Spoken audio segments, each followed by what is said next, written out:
on public service, there's a new world and it's working hard to be realized.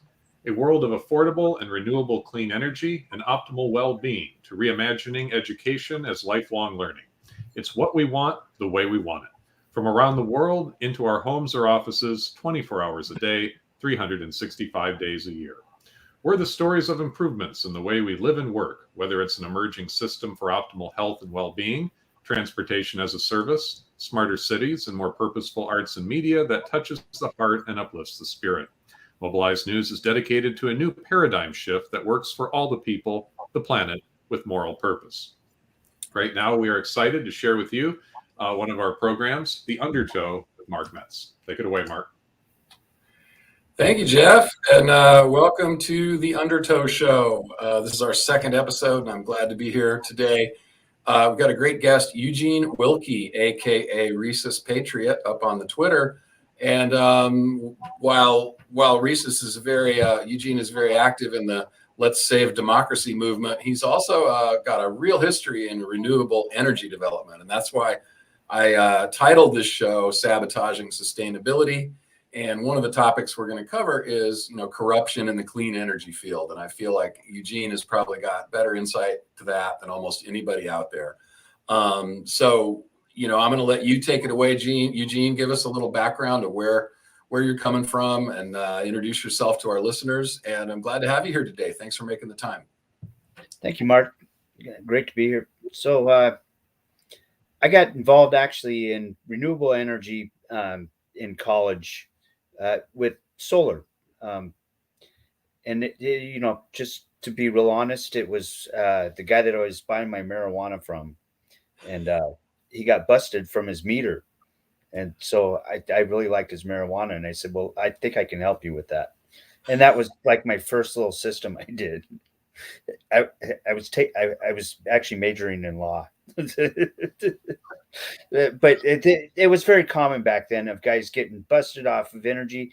And I started, I went down to Northern California and learned from a guy named David Katz, what the solar thing was about. And I was fascinated that, there's no fuel being trucked in and out, I grew up farming, right? And even out on our farms, we had to go into town with a big tanker and bring out the fuel for our tractors. It's a big deal. And then there's spillage and, it's just I was fascinated with this ability to have this clean way of producing energy. And I grew up around hydroelectricity, which, is a renewable way to make electricity. We are having a glitch. Oh, I think we're back. There we go. Are we there? Yeah, we just froze for a second. I think we're back. Okay. So hydro, there's, the pros and cons of it, of, what it affects with fish and that ecosystem that runs in those rivers. But having said that, it is a amazing source of renewable power. So, I'd grown up with those concepts around me. My grandfather, helped engineer and build the buggy that went on the moon. So I had a technical side that, growing up, and interest in that, just, think outside the box and independence, because farmers, to drive into town's a big deal. So they make a lot of stuff out there on the farm. So as a boy, you welded your tractor. You didn't take it into town to fix it. 12 years old, welded a hitch on a tractor.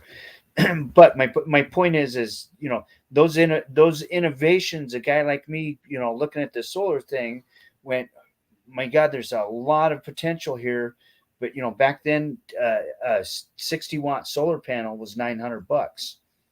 And to give you an example, a 350-watt panel, and I don't know what our retail sell is, but I can tell you what I buy them for is about 23 cents a watt. Wow. On my large utility projects, not for residential size orders, but for large utility projects, between that and 32 cents. I mean, that's a couple $100 per panel, and I don't know how many times more wattage that is, but we've just increased immensely with that, and we've went from 70% to 80% efficiency with our inverters to 99 point something 9%. So we don't have loss of electricity as we're converting that DC into an AC power.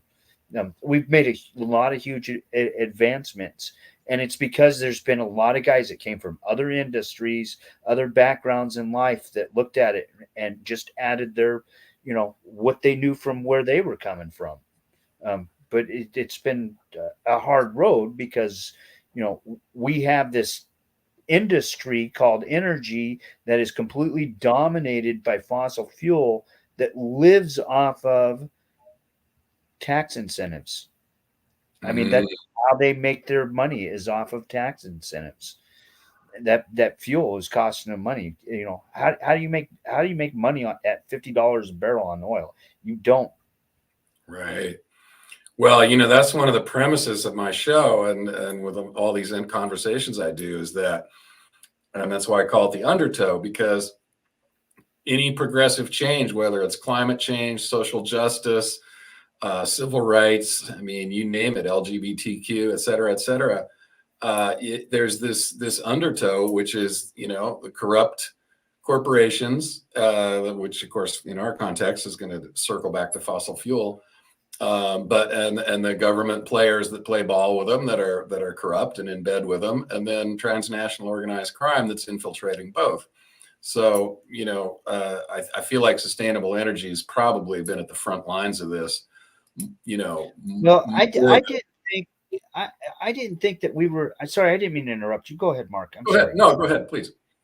I didn't think that we were really that big and on that radar until like I wrote some articles.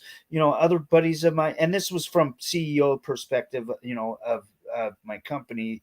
And a couple of my other buddies did too, and then some guys that like they write articles in the clean renewable industry, and we started noticing this pattern, and it would come in real innocuous. It'd be this troll with quite a few followers that would say just something like nuclear's better, right? Nothing more, nothing less, but just a statement like that, and then boom! I mean, thousands of these little small tiny accounts, which at the time I didn't know what a bot or a troll was, or especially bots. I didn't know what those were, but this is what they were doing, and they would drop in and they would just totally knock our article down. I mean, people would be like, oh well, because there'd be just all these crazy whacked out arguments that just didn't make sense, and we didn't reply to them. Maybe we should have. Maybe I didn't see that it was. But we knew we'd gotten on somebody's radar. Well, about a year before Trump got into office, we started figuring out this was coming from, this was OPEC driven. Like, OPEC's a cartel, straight up a cartel. And there's boys in Texas that play in that cartel. So, we want to talk about corruption. Let's talk about, if you're dealing with it, if you're in bed with a cartel, then you probably got some corruption on you, right? Yeah. I mean, that's just how I look at it. And I think a lot of them want out of this too. I got to tell you, some of the largest investments in like our wind projects and our large utility projects are coming out of some of these old oil families out of Texas that are like, they see the writing on the wall. I mean, and they already know energy. We're doing the same thing they were doing. We're just not. We don't have that reoccurring fuel bill. We get to collect from that sunshine and sell you the electricity without that reoccurring fuel bill and all that cost behind it, which is how they made all their money, was off the tax incentives from all those costs behind it. Right? This is just. It's a lot. It's cleaner financially to do it this way. You're closer to your revenue. Yeah, that's interesting. And we used to joke about that, like, solar's not gonna, they're not gonna allow solar to happen because they can't put a meter on the sun.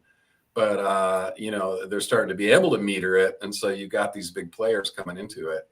Well, that's why we have states that are blocking. So, people don't understand this. We're not in every state, and there's a reason. We have utilities blocking us in states because and it's usually the coal industry states. Coal is deadly scared of us, because when we get in there, we knock them off the table, because we can beat them all day on price per kilowatt hour. Right. So talk about that a little bit, because when we talked before the show, you brought that up, that the oil lobby, or lobbying and lobbyists, and how lobbyists and the lobbying mechanism of Congress and politicians and state houses and stuff is such an important factor, and that sustainable development and solar and stuff doesn't typically have the same sort of lobbying clout, so to speak. And I see lobbying as being, let's just say, corruption adjacent. Yeah, so you're talking, let's say that we're at, as a $500 billion industry, we're trying to go up against an industry that, is up here at, 100 trillion, or, whatever level it's at, as far as power and reach in the market. So, there's not deep pockets in our industry yet to really dip into, except for like guys like Elon Musk, who ripped off taxpayers for $1 billion something, and then crawled into the Trump White House, and all of a sudden he's got a $26 million fine. I mean, like that was so damaging to our industry, it's not even funny. But it just, because we're such a small industry, because outright corruption like that is really like impactful. It causes investment to go, whoa, wait a minute, do I really want to get involved with these folks?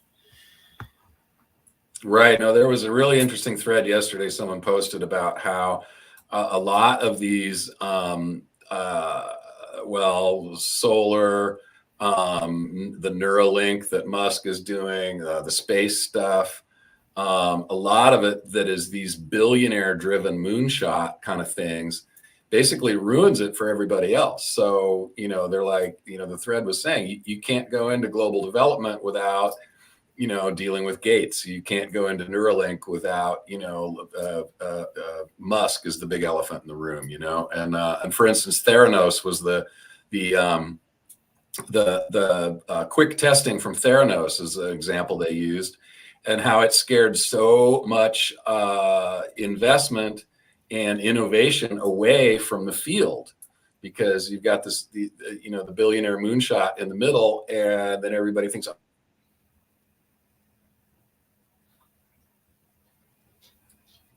think we froze. Okay, we're back. Okay. Yeah, I so if we don't have investment in emerging technology, we're done as an innovator, as a country. And what I will say, what bothered me the most during the last, I think, 4 years, it's broke loose since Biden got elected, was all this money pulled back from that whole investment thing. And I started watching like scams.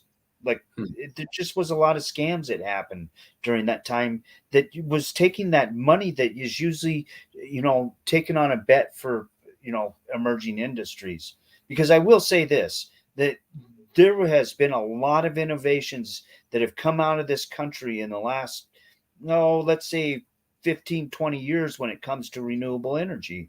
And it has had support by federal government in the research and development. I don't think we would be where we're at without them. Right. Well, I mean, from the layman's point of view where I sit, just as an uninformed citizen of America, I'm like, hello, it seems like, America should be leading like a Manhattan Project style, all hands on deck, even with this Ukraine nightmare. It's like, help them go solar as fast as possible. Help Europe get off the lifeline to the fossil fuel from Russia. I mean, it seems obvious to people like me, but of course, who am I, right? So it's not as complicated as they want you to think it is. Right. we can crack water with electricity, and we make hydrogen and oxygen. That hydrogen is one of the cleanest burning fuels on this planet. And they've got water everywhere in Europe. They're islands. They'll figure it out. But and making that electricity. We've got wind, we've got solar. It's a matter of deploying this. China's done a really good job of deploying. They've got these. I love their new ones that they're doing of floating on the water, because it's not only it's so the more you can cool a panel off, the more efficient it is. So if it's on top of your roof on a black roof, that heat is actually causing loss of electricity, because heat is lost to electricity. So that cool water underneath is actually increasing the efficiency of that solar panel. But on top of that, it's lessening the amount of evaporation from that water because of that direct sunlight, which, when I looked at the numbers of the millions of gallons that, they pay to pump it into these storage for water, right? And then, they lose millions of dollars worth that just evaporate straight up into the air. Wow. So this, like, it mitigates a couple of those. I like innovative stuff like that, covered parking, solar, where there's mixed usage of, both technology and need for social infrastructure. Yeah, well, and I've seen that too recently. There's some articles about where I think some farmers they're finding that they can do much better agriculture with solar panels intermixed in the fields. Part shade, part sun for the crops underneath of the solar panels. Sheep farmers really love them. For some reason, they've really, like, sheep and solar panels have really gotten it. They've went off with the sheep farmers. That's all I got to say. So my main customers during this Trump era, because all our utility stuff was pretty much shut down. I just knew that it wasn't going to happen. Investment wasn't there. That's all turned pretty much back on. But during Trump, I just focused on the farming market. I don't think people understand this, but those big circles that you see, that takes a huge pump, and those things suck down a lot of power. I've got farms that pay $1 million in power bills a year, and they're at the cheapest power rate that is anywhere in the United States. So it's a huge amount of power, and we're able to walk in with solar and completely mitigate that power bill. You're talking about those big circular irrigation things you see, right? Correct. Yeah. Those, I mean, that's a huge amount of water that's actually moving through that thing. And, those things can be a half mile long sometimes. Yeah. Right. Wow. Well, and they're not quite that long, but they can get pretty long. And it really shows the interconnectivity of it all, because, farming and agriculture and energy and food are like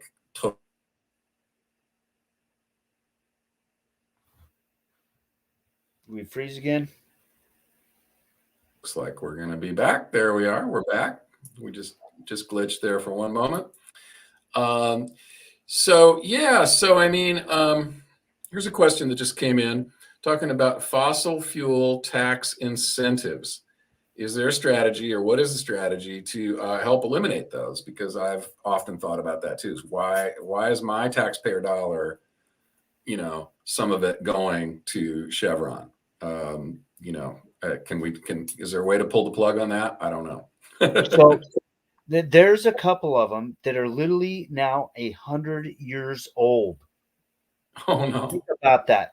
So why do we give tax incentives to help emerging industries in our country, so that they can get up on their feet and start contributing to society and our infrastructure and our economy? Fossil fuel has kept theirs, and they still have theirs. If coal didn't have incentives, they would never sell another lump of coal in this country ever again. You cannot make the financial case for it. Can't do it. Right. Wow. Well, I suppose I would say, I would say that bunker oil is almost at that point. I mean, I would imagine that just even adding more transparency and making this clear to the public and sort of shouting this from the rooftops could help. I've said a couple times, and I don't know that this is probably not a smart thing to do, but I have said a couple times, if you removed all incentives from all energy and just let the free market decide, if it's just based on economy, renewables would win at this point.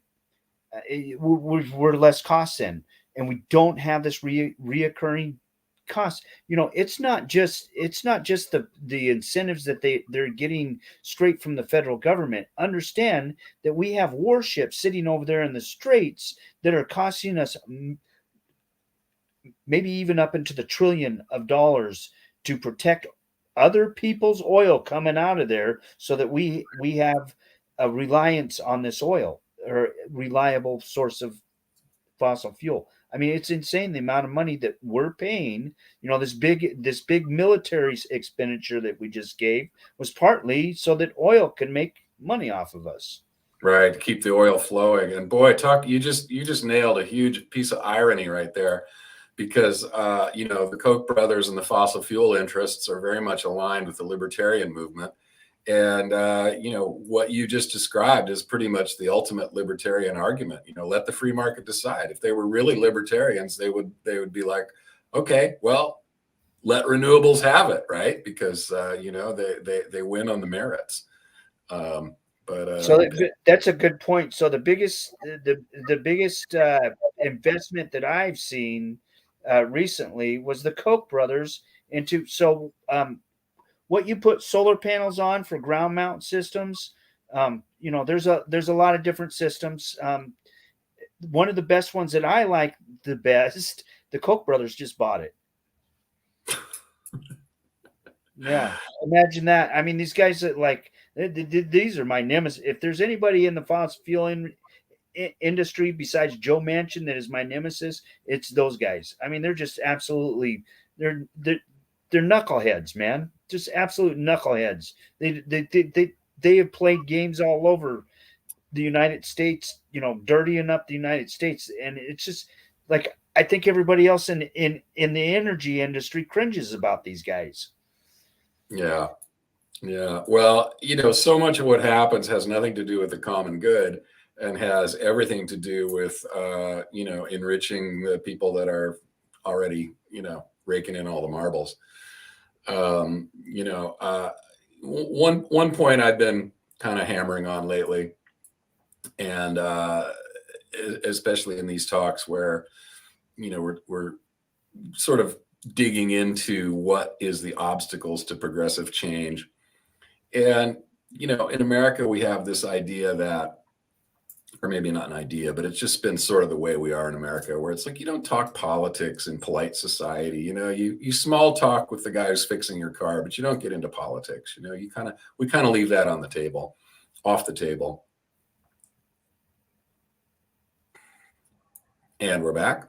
A little glitch there. But the point is, what's going on in America right now is we're not people. I think people conflate the argument right now, because what we should be talking about, and let me just rephrase that, democracy and politics are not the same thing. And the context of talking about democracy is completely different than the talking about politics. So I feel like it's time for everyone in America to talk to everybody else about democracy and leave politics aside. Because the fact is, without democracy, we don't have the luxury, we don't have the privilege of having politics if democracy goes away. I mean, is there politics in North Korea? Good question, right? It's actually not a question. It's a joke. There are no politics. There's no politics there. I mean, does Putin allow politics? Sure. Yeah, we had an election. I got 90% of the vote. Great. Okay. Yeah, right. That's really politics. So, I see a lot of that happening where talking about democracy and the common good is a different conversation than the privilege of being able to be political about your conservative viewpoints versus your liberal viewpoints, or should these cultural issues, these things that really are sort of politically nuanced, totally different than democracy. They're all like icing on the cake. That is the privilege of democracy. If we lose democracy, we don't even have the privilege of discussing these things anymore.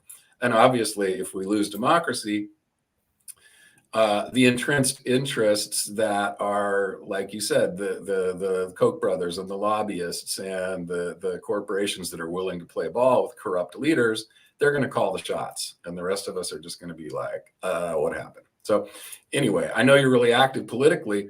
What's just in the saving democracy part of the conversation that you're adjacent to? I mean, what's big at the moment for you, and what do you see as like some of the front burner issues people should know about? So for me, it's this whole right to vote. I mean, everything else, Democrats want a lot of things. I think, Republicans haven't shown me anything they want, but, they do come up with things once in a while that they want that, might be a good idea. I don't know. I just said, they've gotten this habit of, backing lies lately. And so I just, not lately, since Trump. And I don't see any commonality with them. But I do believe that we all have the right to have a voice, and we all have the right to have a vote. And if we don't have a vote, things like that I fought my entire time in this industry, it has been against the government, and it's backing one industry. I mean, they've chosen my competitor in the market. Mm-hmm. And we can't we the people can't change that if we don't have a vote. And I very much would bet on the voice of the people before I would bet on the voice of the government. I just want the people to be able to have the right to vote of whether they want me or not. And I got to tell you this: majority of my customers, Republican farmers. They like energy independence. So I know that this is an American issue, not a political party issue. But right now, the only people that are supporting voting rights are the Democrats. And so, you know what? I got a room, and everybody I'm rolling with is a Democrat, and I voted for Biden. And until these guys can knock it off and start talking about saving our democracy, I'm an independent guy. As a guy that runs a company, I've got no business really having an opinion about politics, and I shouldn't have people lobbying for my industry, right? I mean, like that shouldn't be how you do it. You should be an individual voice. And that's why I'm on Twitter as an independent voice for my industry. I'm not paying lobbyists to go do my work for me. I'm asking myself to the American people, this is what I believe, this is what I see. Agree with me or disagree with me, that's fine. But don't lie to me, because I'll kick you out, I mean, I'm tired of lying. And by the way, it's probably a good time to plug for our listeners, viewers, etc. On Twitter, you are it works with handles. I think you faded out there again, buddy.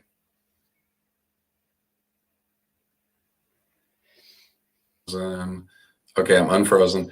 On Twitter, you are at Rhesus Patriot, and that's REESUS. No. I'm at RESUS CG Media. Okay. So I used to be at Rhesus Patriot. I've been, I know this guy that's had about 5 accounts. Yeah. Yeah. Well, Twitter, as we know, is the front lines of the information war, and sometimes we've all had to, play the game one way or another. Got a couple other questions. I know this company that lost a pretty huge corporate account too.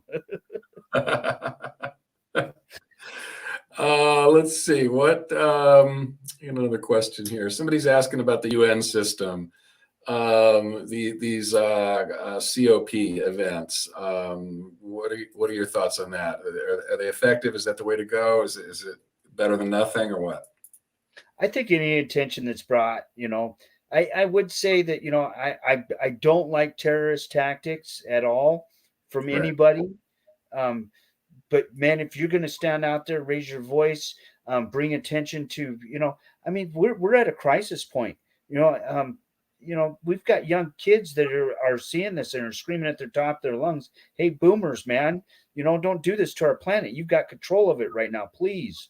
They are rising up to the top, and I'm all about supporting them. You want to bring pipelines across indigenous lands, and Right. and think that you're not going to get protested, and guys like me aren't going to help with that. Because it's about, look, it's not real difficult to do the right thing, Mm-hmm. and these guys out of these industries, it's got to have this ROI on it, Well, if your ROI is built on government incentives, and that's what fossil fuel is built on, there is no ROI in that. Whereas I can show you without an incentive that we can have an ROI on return, that return on investment in the sale of energy, because I don't have a recurring bill. I got to watch the panels once in a while, but my fuel's sunshine, and my worst nightmare is you figure out as a customer, hey, I can put the same thing on my house. Yeah. Well, it always seemed to me like, and you're the expert in the field, I'm not, but it seems to me like the more decentralized solar is the way to go. And I think you mentioned this in a talk too, that the rooftop solar is something that, especially in like the coal states, they really don't want to allow, and the incentives are completely against it. The big power companies are sabotaging it. I know that's going on here in California right now. Was another question here about carbon capture. It's also, I would say this is, you now have large investment firms such as the Waltons out of the Walmart family. You've got some of these large firms that have invested in large utility projects. We're talking billion-dollar projects on some of these, right? So they've invested all this money. So the last thing they want is you not buying their power. They invested a lot of money in that. Having said that, everybody, in my opinion, should have the right to choose how they get their power. There should be some regulations. I don't want you building a little nuclear suitcase on your property. And there's guys that know how to do that. No, thanks. Well, no, there's literally, I know guys that know how to do that, and I don't want them doing that. Right. Well, I haven't been following, but I know that after the Puerto Rico hurricane a few years ago, there was some talk that Puerto Rico would be the perfect use case to come in and redo the grid with to make a sustainable decentralized grid in Puerto Rico. Now, I don't know if that happened, and I don't know if it's happening anywhere else, but just even hearing about that at the time, I was like, well, duh, come on. Of course, that's what we should do, So after that hurricane, because of Trump's reaction, sorry, Spaces, we're glitching there just for a second. And by the way, if you're listening in on Twitter Spaces right now, we will continue this. We'll continue this for maybe another hour after the top of the hour for Q&A, and we'll punch more speakers up in the room. So thanks for listening. Appreciate it. And big shout out to Mobilized and the Free Speech team for making these shows happen. So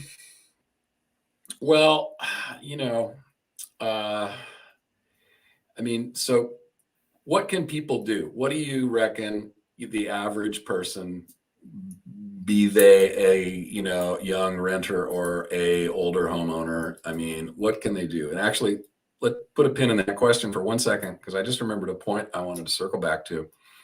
I saw a poll recently how Gen Z, that's below Gen Boomer, that's below millennials, that's like the young, that's like the millennials kids, I believe, are like vastly blue, vastly more liberal than the generations above them. And as far as like presidential politics, 2, 3, 4 elections down the road goes, they're going to be, massively more blue than what we've got right now. And I feel like, for a long time, even since back in the punk rock days, we've been saying, hey, this is the dinosaur's last gasp, and the dinosaur is not going to go down without gnashing its teeth and thrashing its tail and making a big fucking mess. So, that's kind of what we're dealing with right now. And I feel like they're trying to grab all the marbles and, hold on to the levers of power before the younger generation, who really is waking up quick. I mean, because they're the first generation to just be like, this is the reality. You know, we're old enough to be like, yeah, remember before, like when the seasons were normal and we all had winter and spring at the same time, and like you could kind of count on like the weather and stuff. It's like, that's gone. You know, so yeah, no, and it is, you know, we need to stop being selfish Americans and being known as selfish, self-consuming Americans, and be world's, you know, yes, be very proud that you're an American. You know, I'm very proud I'm American, but I'm also a world citizen. You know, I live on this planet with, you know, billions of other human beings, and I have a responsibility as one of those human beings to not be a dick. Well put. Well put. So, you know, what can the average person do? I mean, if you were to just say, like, you know, here's the three bullet point list of things that maybe people can, you know, where does a person start? So, you know, I always say this: be aware of what comes in versus what goes out. Okay. You know, that's a real easy way of understanding, you know, whether it's your power, whether it's the groceries that you're bringing in your house that exit your house, or the containers that come bring those groceries into your house that exit that house. You know, if you're aware of what's coming in and what's going out, you'll see what you can do real clearly of how to make that better. You know, because once you have a baseline, then you know what it is, right? You know, I'm always surprised with when people start paying attention to their power bill because I need them to study it for something, and they're like, you know, they notice that if they turned off, you know, the jacuzzi one month, whoa, the amount of power I just saved. You know, so the 6 months they're not there, they don't leave that jacuzzi plugged in anymore. You know, and that never happened until they saw that baseline of, you know, how much power I'm consuming.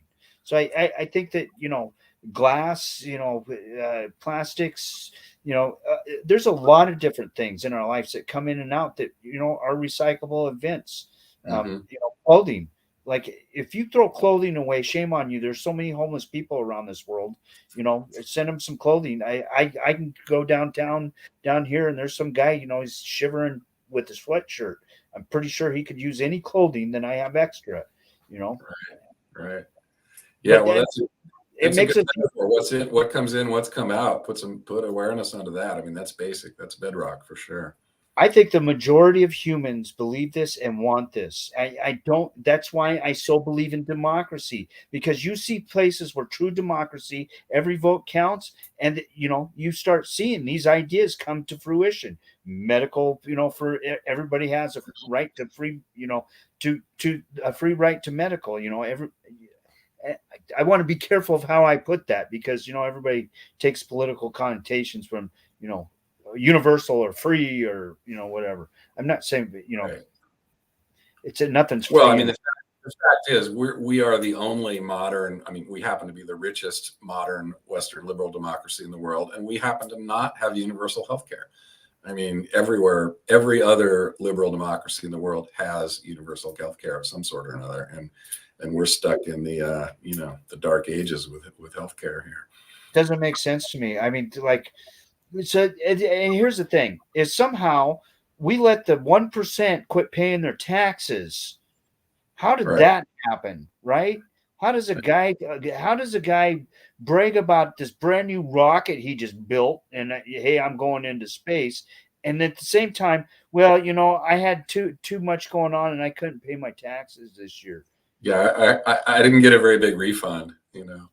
Yeah, it's just like this is insane. We got to stop this, man. You know, we should.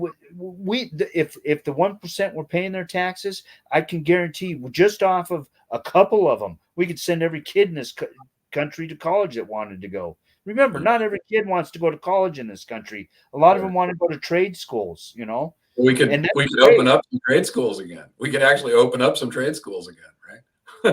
That'd be nice. I mean, like we're about, so, you know, renewables is taken off again, and we're going to need a huge amount of workforce. You got to train that workforce, right? Or do I, as a company, have to, you know, train that workforce? So I've got workforces out there of guys that are just learning on the job. I don't really want to do that. That's not fair to my customer. Right. Yeah. Well, not that we don't train guys on the job, but right. I mean, back to Biden's campaign, I mean, I thought one of his points was brilliant, where he's like, some people see a crisis, I see jobs. This whole like green energy revolution, he's like, I see jobs. And it's like for every coal miner that we have to retrain, there's like 50 jobs in solar and sustainable or something like that. So they just announced they're building 10 gigawatt factories for batteries, different companies, LG, GE. Understand how big these things are. I mean, that and the jobs that come with that. Holy cow! Because of this new emerging electric car industry, right? I mean, these are technologies that we should have been doing this 4 years ago. These markets were here and they were getting ready to bust, and then we know what happened. Yeah. Well, tick that wanted to like put tariffs on China, and that's how he's going to fix our economy. Well, I mean, without going into the whole like how did we get Trump and what led to him, and we could dive down the rabbit hole of I don't care about that guy. Brooks Brothers riots and all this stuff. But I was on another space and you told a really funny anecdote. Maybe you can just paraphrase it for a minute about how you first encountered the former guy. So I got to be careful here because I talked to my attorney and he was there, and okay. I don't want to get him connected to it too close. Okay, well, but be as vague as you need to be. Broad watercolors if possible. So there was a couple guys I met with for financing, and they were from the wrong country. That's as close as I can say on that one. What year was this? This has been 15 years, maybe 15 years ago. So like 05-ish, something like that.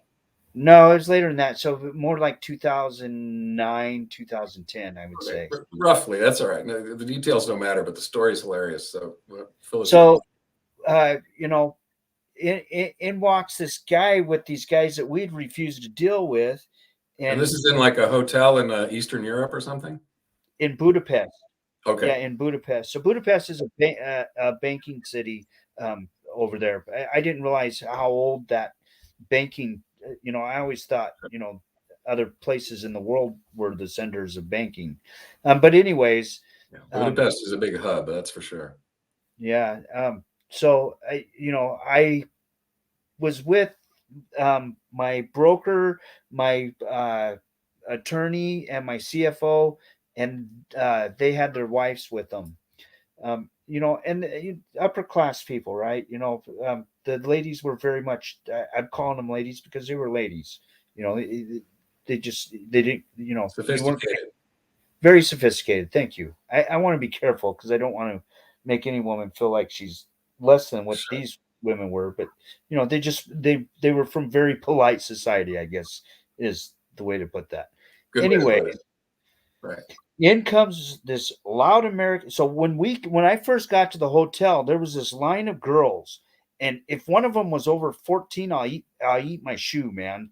I mean, I was like, whoa, what did they? I thought maybe there was a beauty pageant happening or something, But that, I was a little naive then. But anyways, in comes this American with these two Russians. Or did I just say that? Shit. Anyway. I don't know what they were, but they had this thick accent from there. Anyways, in they come with with girls from that were the same type of girls that were sitting out there in the front of the hotel. They got so loud that like I got really embarrassed. I mean, like really embarrassed. Like my broker guy, he used to have a very high position in a government that we're very good allies with. It just was absolutely it was embarrassing. So we got up and left, and we went to a little restaurant on a boat. They have all these boat restaurants down on the Budapest River there. And it was great. I mean, we had a good time, didn't put it out of our mind. Talked about how I had refused the deal with those two guys we'd seen that American with because my attorney said it was illegal for me actually for Right. whatever reason at the time. I don't even remember. And I It's don't want to. It's good you stayed away from whatever money they had. Yeah, I don't want to pinpoint actually what country they're from because I'm not absolutely positive on that. Right. I just know they had a pretty they had a pretty thick accent and acted, whatever. Anyways, and I'm not trying to stereotype. Well, it is kind of stereotyping, but anyways, next morning I'm down in the office. I've got another meeting with another financier who ended up, building a long relationship with him. But I was downstairs and I was getting another package ready, and the gal down there said she could notarize, and I said, "Well, what can you notarize for?" And she goes, "Anywhere in the United States," and she's even down to some cities in the United States she could notarize. And I'm like, wow, that's amazing. Because, when you go to do a contract with somebody, when you're doing international finance deals, just paperwork going back and forth that is hard to sign, you can be 30, 60, 90 days just getting paperwork done. Whereas if you can get it right there on the spot, that's a pretty sweet deal in my thought. And my attorney at the time agreed with me. Well, he's still my attorney. But anyways, so the gal down there goes, yeah, that American guy that's siding with those, and I'm not going to say where they're from because she called them whatever, and that's where I keep messing up saying they were from there. Signed a deal with them on something, and I notarized it from them. First of all, she probably should have never told me that, but that was my first run in with that dude, like seeing him, and I was just really embarrassed. It was embarrassing for me. But I didn't really connect that. I didn't connect him, or like I didn't even connect him when he rolled down the escalator to that instance. Had it not been for, they got a couple friends of mine in Mexico to invest in their condo deal, and my friends were senators there, right? Oh wow. Yeah, no, so they were pretty upset with him. I don't want to get into that story on here, but you can go to the LA Times and look about Trump's deal on Baja, his resort on Baja, and it'll astound you. I mean, the guy they issued a warrant for him at one point. Wow. I don't know what happened with that or, the rest of it, because I completely rolled on that deal. I'm like, oh man, it did ruin some relationships for me, actually. I wasn't involved in his project. I was doing power up at top, but I got involved in like, and we were going to sell power to their resort, and several of my friends saw this like Trump big money thing coming in, and hey, I'm going to get my investment in there. I didn't know they had, to be honest. I never recommended. I never recommend anybody to get involved in a resort. I mean, that's a 100% gamble. Yeah. Well, resort investing is like, luxury apartment investing is like golf course investing. It's perfect vehicle for money laundering and all that kind of stuff that we know about, Yeah, that's the thing is, see, I think it was CBS and one of those shows before Trump was ever elected, like a year before, they did this big expose of all the Russian women that were having babies in his condo complexes. Mm-hmm. I'm like, come on. I mean, well, that's still a huge thing, and it's not really talked about, and I don't know if it's been curtailed at all, but I don't know if it still happens, but yeah, I just there's know part that of Miami they call little Moscow or something, and it's and it's the whole thing. It's like there's packages where if you're an oligarch in Russia and you're like, hey, well, we're gonna have a baby, so let's send her over there. We'll make sure the baby's born in America. Then, we got our foot in the door. And anyway, but that's a whole nother topic, and we're running. I think Putin's gonna. I think Putin's gonna have to call them all back. He's losing so many people to COVID right now. He needs to repopulate. Oh no, that's terrible. That is crazy terrible. Sorry. Well, the work you do is awesome because, from where I sit and just from what little I know about you and your work and haven't looked into it, you're setting a great example around the world you're going into different cultures, different countries, and showing them, because especially so many of these, developing nations and stuff, they're just used to getting raped. They're just used to having the big money people come in, clear cut the forest, steal the oil, make the money, and leave. And to come in with sustainable development and say, hey, here, we're going to make you self-sufficient. We're going to empower you to have power. We're going to show you a different way to do stuff.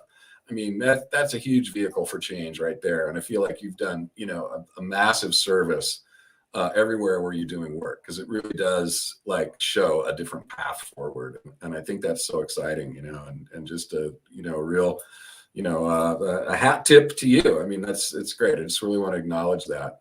And, something else I wanted to do here during the podcast part of our show, we'll keep talking. We've got some people here in the space. We'll keep going in Twitter spaces. By the way, if you're listening to this somewhere else, follow me on Twitter @Mark Metz, and you'll be able to jump in on some of our live conversations that are called Twitter Spaces, where it's like a public conversation, and we can pull up talkers like a talk show radio. It's a lot of fun, and I know Eugene's been doing some of these too. They're a real hoot. But we'll keep going. We'll switch over in about 5 minutes to that. But for the last few minutes here of the podcast, I just wanted to I realized I didn't do this last week with Heidi, but I want to make this a feature of my podcast where it's like, hey, our lives are not all in the trenches fighting whatever battle we're fighting, right? There's got to be some culture or media or music or something super cool and groovy that you're lit up about right now. So let's take the last few minutes here and clue us into what's popping on the non-political, in the culture side of life. How you doing in that department? So, I've got a little hobby project going right now where we're building out a 6 house, 10 acres, sustainable complex, complete off the grid, no power, no reliance on outside power, its own satellite uplink, its own water, on an island. Nice. And so, over by Seattle. To me, it's a hobby project. I just, because I'm going to learn a lot on this. Nobody's ever done what we're about ready to do. So I like doing stuff like that. But I'm also a musician. Sometimes I've got a couple friends actually that do the rooms, and we pop in and we just, we'll each take turns and play a song on our guitar. And, some are better than others. Some are just absolutely amazing. But, I also, I try to mentor and spend time mentoring younger folks. I'm indigenous, so an indigenous culture, and in renewables sometimes, just to be available to them. There's a lot of young folks. So back in the day, there was, probably about 10 of us in the United States, and maybe only 5 really that were making a whack at it. Of us that were really in the industry, we would. Back? Yeah, we go. Wait. Okay, we're back. There would be about 5 of us standing in a room, in this industry, and I can look around the world, and there's hundreds of thousands of young folks that have risen up and that made good money out of this thing. So I think for me that, being accessible to some of those guys and gals I enjoy that. I enjoy being accessible to them. Yeah, that's brilliant. And that's amazing. I mean, anything we can do to uplift and empower the next generation. I mean, I teach welding and sculpture. I work with younger people all the time that want to come up with a trade or a different way of doing stuff. Or maybe I'd work with also a lot of people that have got 10 or 15 or 20 years behind a screen, and they're finally like, what are these hands? I want to do something with them, And, so teaching and all that stuff, that's so good. And I'm really glad to hear that from you. So, before we wrap up, let people know, I want to make sure that you, and by the way, Twitter people, we're not wrapping up for you. We're just wrapping up the podcast recording here just in the last 5 minutes, and we'll keep going in the space. But I want to make sure that people listening to this later on the pod or on the Mobilize site know where to find you. any resources that you want to send, or links, or your company website URLs, and any last words. I mean, just if you got some thoughts or insight from this conversation, let us hear it right now. Yeah. So the best way to follow what I'm doing is on my Twitter. I'm on there most of the time. Even when I'm doing my bids or my engineering, whatever, I'm always on that thing now. I mean, Trump freaked me out, so I just figured out how to work them into my work life. But it's at Resus, RESUSCG Media. And that's the best way. And from there, you can, go out. I think my website's on there for one of my companies. Great. I don't really I don't advertise what I do. I do have companies that advertise, but I personally, you're never going to hear from me an advertisement from any of my companies. I don't. That's not why I'm on social media. Sure. Well, I mean, if you're like me, and a lot of people are, I was up until maybe mid 2015, or no, until the year 2016, maybe. It was pretty easy to not be that involved with politics, or just to sort of have politics on a kind of a like, hey, I looked at the headlines on the newspaper at the cafe today. I got a little vague outline of what's going on. Okay, but watching the last 5 years of a train wreck before Biden came in got me very interested and very concerned and worried about our country. And as somebody with kids and stuff, I'm like, this can't happen. So and I felt very much misled, because I had been spending more time on Facebook prior to the 26 election than after. And afterwards, I realized I felt like it was a hangover. I was like, I have been psyoped. What is going on? I was falling for that crap, Hillary burned Bernie and all this stuff, and I was like, wait a minute. And then we got Trump, and what happened, So I had to shake it off. I started going into Reddit, reading some of the comments and things there, and finding like some more information that was like a little more closer to the sources, and some of this backstory and history that did not make it into the media story at all. On Facebook, it's like Pizzagate, and that led me to Twitter. And I'd have had a Twitter account since 2008, I believe. I just never used it, So I had a dormant Twitter account sitting there. So I figured out how to use Twitter. The thing there's a lot of things I like about Twitter, and it's kind of weird, because in a way, it's the simplest social network. It really is. It is very simple how Twitter works. There's not a lot of bells and whistles. It's very simple. However, you really do have to learn it to use it effectively, right? So it's very simple, but you do have to kind of learn it to really get the juice out of Twitter. And I just, I started finding people on Twitter that, in Twitter parlance, post receipts. And it's like, it's not opinion or spin. They're like, well, this court document led to this indictment of this person on this date, and then someone else chimes in and goes, oh, and that other person in the indictment.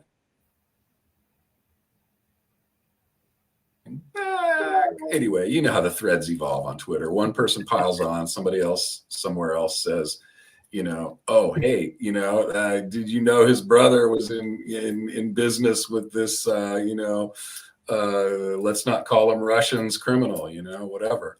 And so anyway, it's the front lines. It's good. It's good. I've learned a lot on there, because, Facebook was nothing but lies. So, Twitter, you can run into those there, but it's real. There's so many people that can point you to where there's actual facts about that subject. Yeah. I'll post a meme and it'll get fact checked, and I'm like, or a picture, that I found on the internet, and I post something smart aleck about it, and it'll get fact checked. And I don't complain about it. There's nothing wrong with that. Yeah. Although some of it gets a little dumb. I mean, they get a little upset with me. Like I'm trying to pull one over on people. I'm like, it's Twitter, man. Come on. Yeah. Oh yeah. Yeah. No, I get it. Well, listen, Eugene, this has been great. And everybody on the Twitter space, we're going to keep going. I just wanted to wrap it up here and thank Jeff and Stephen with the Mobilize News and Free Speech Network. It's been really great having Eugene Wilkie here with us on the podcast. We're coming right up to a full hour, and I'm going to land the plane on the podcast. And keep it going. So Eugene, we can just pull over into the space here on your phone, and we'll lose the video. And Okay. thanks for tuning in, everybody. Really appreciate Thank it. you, Mark. See you over there. See you next time. Take care.